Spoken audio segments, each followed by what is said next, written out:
Робимо прошивання. Запустилися.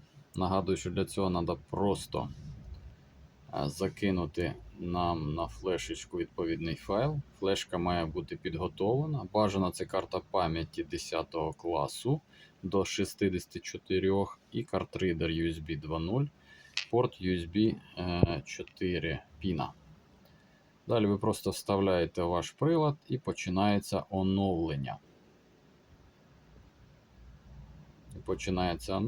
І чекаємо, коли закінчиться процедура оновлення. Знімаю цей процес для вас. Уже бачу першу відмінність. Прошивання почалося, повернувся екран, тобто він став не так, як зазвичай зверху, а чомусь змінився в вертикальне положення. Такого раніше не було, тобто прошивання раніше робилось по-іншому. Так, будьте обережні, адже прошивка має відповідати конкретній модифікації. А ми зараз створюємо і підбираємо дану прошивку на UE 4 на всі моделі Jansan, всіх модифікацій. І вони вже частково готові, проходять тестування.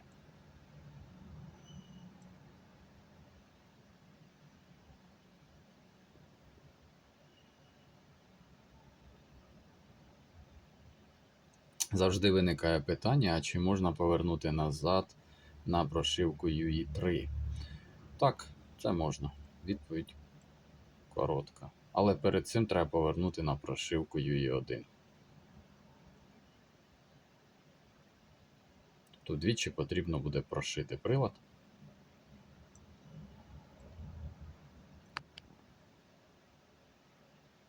Є один нюанс при прошиванні, про який багато хто не знає. Якщо під час прошивання вимкнеться даний прилад, тобто у вас вимкнеться живлення, то, скоріш за все, ви отримаєте кірпіч. Тому треба бути дуже обережним. Якщо робите це на авто, заводьте двигун. І хай він працює, поки не закінчиться прошивка, або використовуйте спеціальне підключення магнітоли, як використовуємо ми на автономне живлення. І так, прошилась перша система. System файл. Зараз прошиється Windows.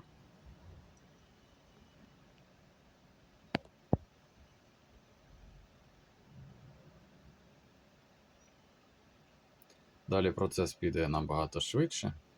Ви приблизно розумієте, як довго відбувається сам процес прошивки, тому і знімаю весь процес.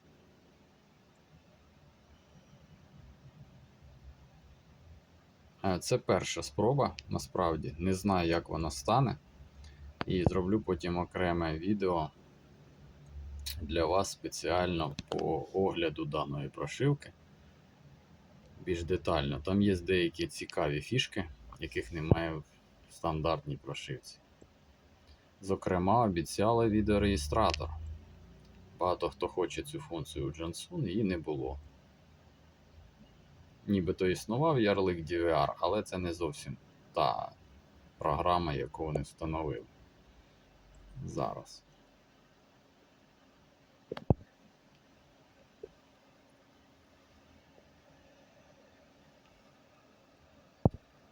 Процес продовжується і вже наближається до самого кінця. Залишилось прошити рекавері,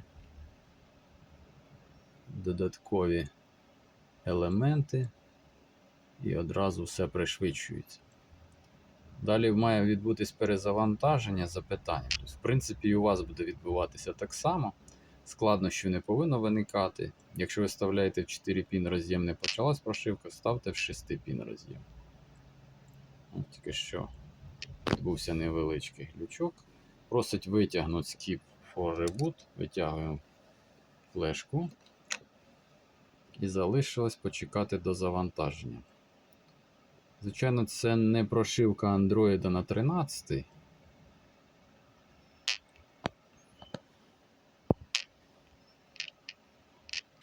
Ну, тепер залишилось лише чекати. Якщо це відбулося невдало, то вона не запуститься. І тоді треба вирішувати це питання. Чекаємо. Ось уже 4 хвилини 5 хвилин відбувається сам процес, от орієнтовно він має бути у вас так само, але це ще залежить від швидкості вашої карточки, яку ви використовуєте. Одразу от покажу вам. Так, ось сюди. Зафокусуємося. MicroUSB 2.0 найдешевше і карточка пам'яті, яка використовується. 10 клас, швидкісна, може бути Ultra HD і тому подібне. Але хочу сказати, що деякі випадки бувають, і в принципі спрацьовує, прошивка працює і на USB флешці. Да, таке дійсно буває. Тому можна пробувати. Єдине, що вона повинна бути не USB 3.0, а USB 2.0, скоріш за все.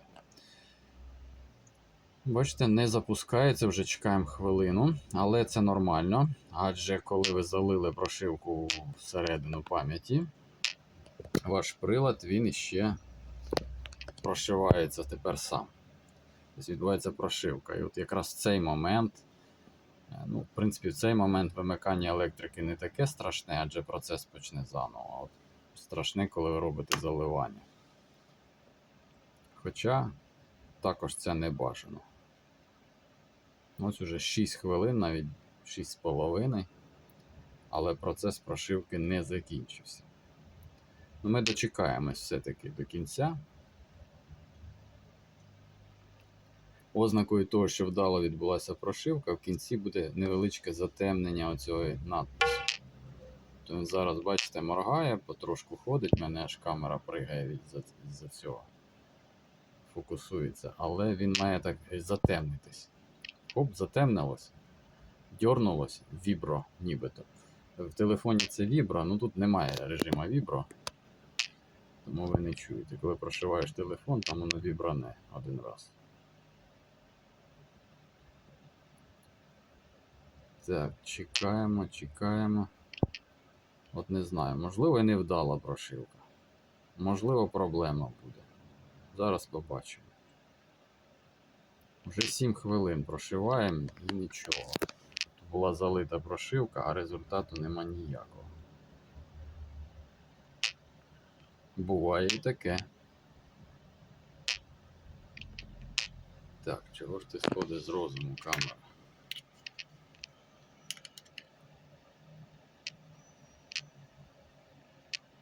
Ну, де наш запуск? Є. Оце вдала прошивка. Означає, що прошилося. Але зараз глянемо, що прошилося. Тобто апарат запустився, і це вже дуже добре. І так. Чи перетворився наш UI 3 на UI 4? Увага, ні. Да. Да. Ну що ж, працюємо далі. Розповім, що буде далі.